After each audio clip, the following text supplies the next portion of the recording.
कहा कि भाई तुम लोग मुमरा थाना संभालो, मुझे पूरा महाराष्ट्र संभालना है और मुझे पूरा उत्तर प्रदेश संभालना है। एक दिन यहां रहता हूं, एक दिन यूपी में रहता हूं, लेकिन बार बार मुझे मुमरा आना पड़ता है। लोगों को बर्दाश्त नहीं होता अबू आसिम की आवाज।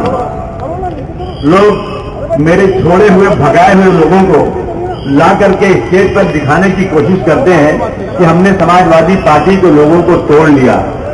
अबू आसिम का एक रोमक बांका नहीं होने वाला है अगर तुमने किसी को तोड़ लिया।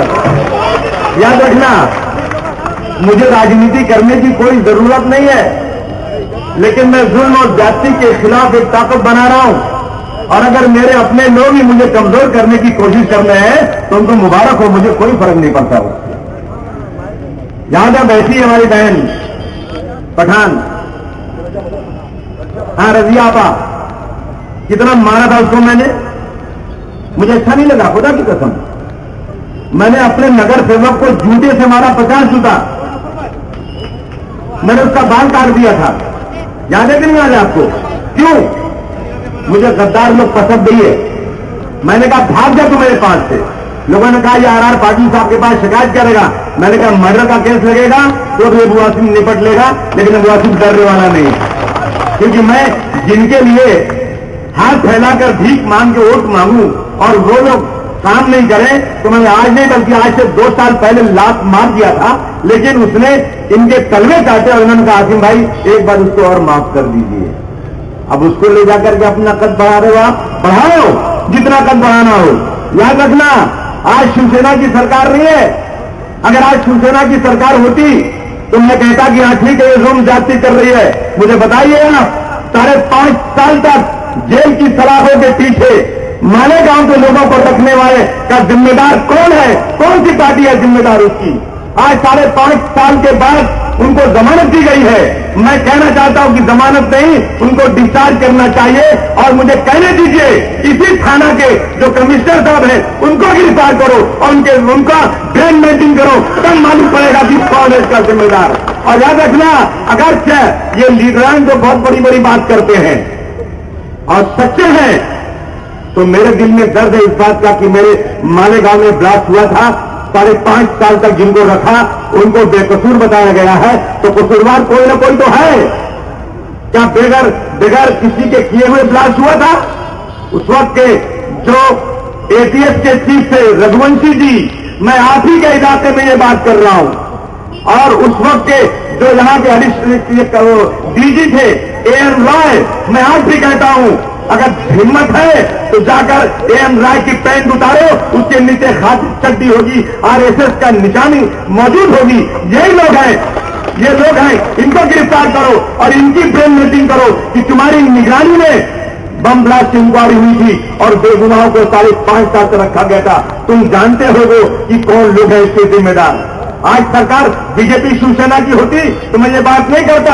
मैं आज कहना चाहता हूं इस बात को कि आज इस मुल्क के अंदर 36 संगठन के ऊपर आज जो है बैन लगा हुआ है, उनका बैन लगा हुआ है। सीमी पर बैन है, इंडियन मुजाहिदीन पर बैन है, दुख्तारान मिल्लत पर बैन है, इस तरह से 36 संगठन पर बैन है। सरकार किसकी है?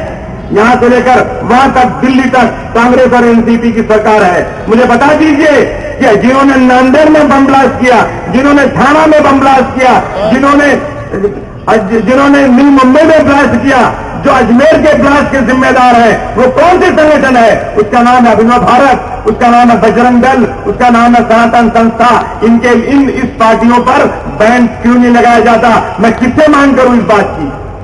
एक चपोरी आदमी आता है, मुसलमानों को कोई पैसे फेंक करके बड़ी बड़ी बात करता है। वो शख्स जो कल तक मेरे साथ मेरी जिंदाबाद करता था, चंद सिक्कों पर टिक करके अबू आसिम के बारे में बात करता है। मेरे पास आज भी उसका खत मौजूद है, कुछ पैसों के लिए। अरे भाई, अगर पैसों के लिए तुमको ये करना था, आ जाओ, तुमको पैसे दे दूंगा मैं। ये हो रहा है आज देश के अंदर। कितना काम करें हम लोग, कहां तक भागे हम लोग? सुबह से शाम, शाम से रात तक इस कौम के लिए भागते हैं। मेरे बच्चे कब जवान हो गए, खुदा की कसम मुझे नहीं मालूम। और आज जो है हमें कमजोर करने की कोशिश की जा रही है। हम कमजोर हो जाएंगे, हमारा कुछ नहीं बिगड़ेगा। हम आज कहने आए हैं मुमरा के लोगों से, एक साजिश है। आज हिंदुस्तान की हुकूमत आरएसएस चला रही है, बजरंग दल चला रही है। सेकुलरिज्म के नाम आज हिंदुस्तान में नहीं है और उनके दलाल छूट करके आकर के जहां हमारी ताकत बन रही है उसे कमजोर करने की कोशिश कर रहे हैं। लेकिन फानूस बन के जिसकी हिफाजत हवा करे वो शम्मा क्या बुझे जिसे रोशन खुदा करे। इंशाअल्लाह ताला ये जद्दोजहद जारी रहेगी।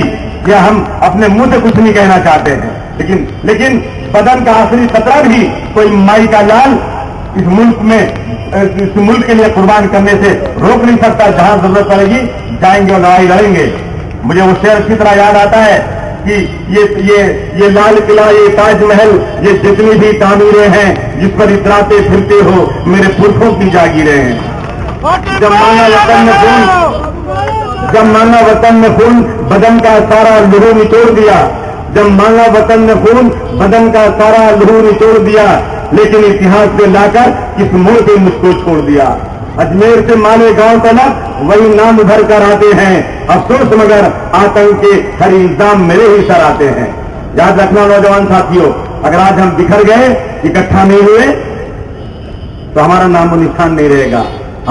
हमें बर्बाद करने के फैसले किए जा रहे हैं। जरा पूछिए इन लोगों से जो आपके बीच में आकर सेकुलरिज्म की बात करते हैं, उनसे पूछिए कि जब हाउस के अंदर बाबा साहब अम्बेडकर तो वो मिल की जगह, कौन सी मिल, हिंदू मिल की जगह की बात होती है कि 12.5 एकड़ बाबा साहब अम्बेडकर की हिंदू मिल को दे दिया जाए, तो ये सारे एमएलए 288 इतना चिल्लाते हैं कि अगर ये 12.5 एकड़ हिंदू मिल की जगह बाबा साहब अम्बेडकर का स्मारक नहीं बना गया तो हम आज यही खुदकुशी कर लेंगे, जान दे देंगे। और यहां तक कि मुस्लिम एमएलए सस्पेंड कर दिए गए।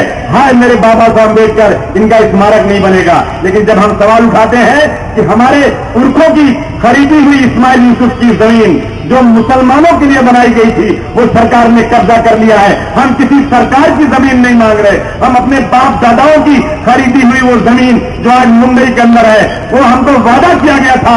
यही कांग्रेस उसके एमएलए से पूछो, उसके मैनिफेस्टो में लिखा हुआ है कि अगर मेरी सरकार आ गई तो मैं इस्माइल यूसुफ कॉलेज की जमीन मुसलमानों को दे दूंगा। याद रखना, वो भीख नहीं, वो मेरे बाप दादाओं के पैसे की खरीदी हुई जमीन है। आज तुम उस जमीन को भी देने को तैयार नहीं हो। और जब मैं हाउस में खड़े होकर के बोलता हूं तो कहते हो अबू आसिम पाकिस्तान जाओ और अबू आसिम मुर्दाबाद। याद रखना, कोई माई का लाल अबू आसिम को पाकिस्तान भेजने वाला पैदा नहीं हुआ है।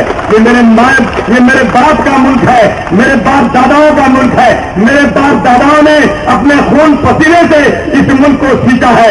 मैं तो जीते जी का मरने के बाद इस मुल्क को छोड़कर जाने वाला नहीं हूं। याद रखना इस बात को।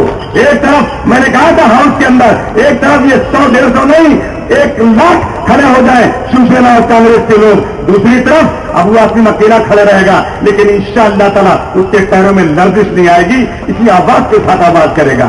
इनको ये भाता नहीं है, इनको ये बर्दाश्त नहीं हो रहा है कि ये कहां से एक आदमी आ गया और आवाज उठा रहा है।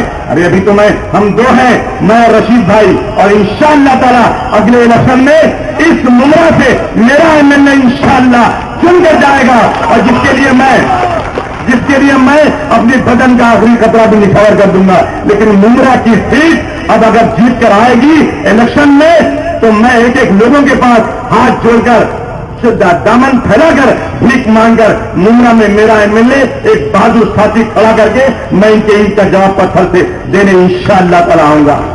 ये बिकाऊ लोग, चंद लोग जिनको पार्टी से निकाल दिया गया, ये जाकर कह रहे हैं कि समाजवादी पार्टी वसूल से भटक गई है। अरे पूरे हिंदुस्तान में कहना चाहता हूं, पूरी दुनिया से एक आदमी लाओ, खाली एक आदमी ऐसा लेकर आ जाओ जो ये कह दे कि अबू आसिम ने मुझसे पैसा मांगा हो। एक आदमी, मैंने लाखों रुपए मैं अपने जेब का जो फंड मुझे मिलता है उस फंड के अलावा रोजाना सुबह से शाम तक, मैं बोलना नहीं चाहता इस बात को, लेकिन जितनी मेरी हैसियत है मैं उन पैसों को अच्छे कामों में खर्च करता हूं, मुरझाए हुए चेहरों के ऊपर मुस्कान लाना चाहता हूं। मैं पैसे कमाने के लिए नहीं आया हूं। अगर पैसे कमाना होता तो मैं इस काम को छोड़कर मैं अपने कारोबार को बढ़ाता तो मैं 150 करोड़ की जगह पर 1000 करोड़ डिक्लेयर 3 साल में करने की ताकत रखता था। लेकिन मैं 1992 के बाद मैंने अपना कारोबार नहीं देखा, अपना घर नहीं देखा। मैं सुबह से शाम तक इस दबी हुई मिल्लत को उसका हक दिलाने की लड़ाई लड़ रहा हूं। और याद रखना, मैं इन कुत्तों के चिल्लाने से रुकने वाला भी नहीं।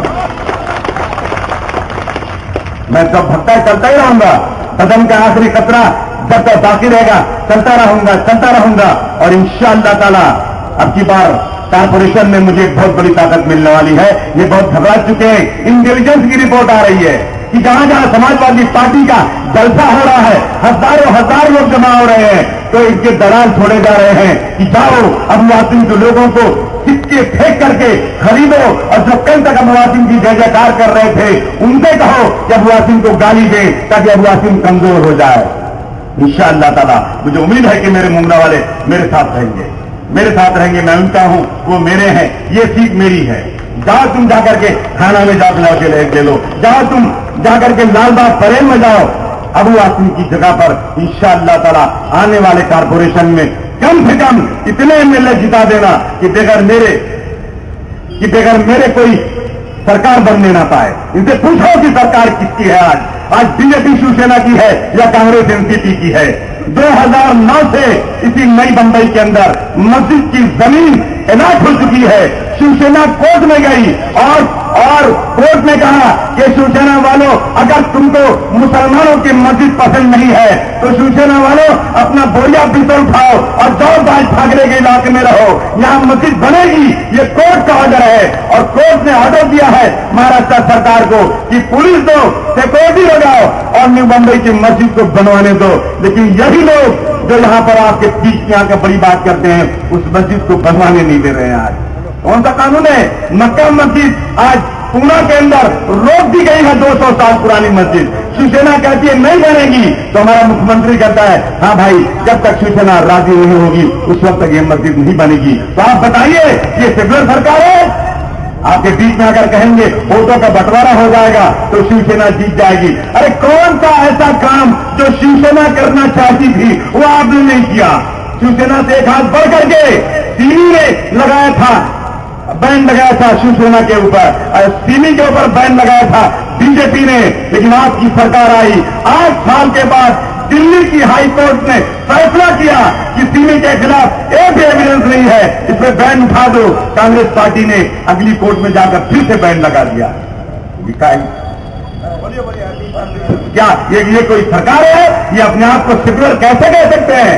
एक दिल्ली की ट्रिब्यूनल की जज 265 पेज के जजमेंट पर लिखती है कि आज तक मेरे पास सीमी के खिलाफ एक भी गवाही, एक भी सबूत नहीं पेश किया गया, इसलिए मेरे हाथ कानून से बने हुए हैं। मैं कोर्ट को ऑर्डर करती हूं कि सीमी के ऊपर से बैन उठा दो, और अगर ये सरकार सेकुलर थी तो बैन उठा देना चाहिए। मुझे याद आ रहा है कि 1992 में बाबरी मस्जिद शहादत के बाद आरएसएस के ऊपर बैन लगाया गया था और आरएसएस कोर्ट में गई थी।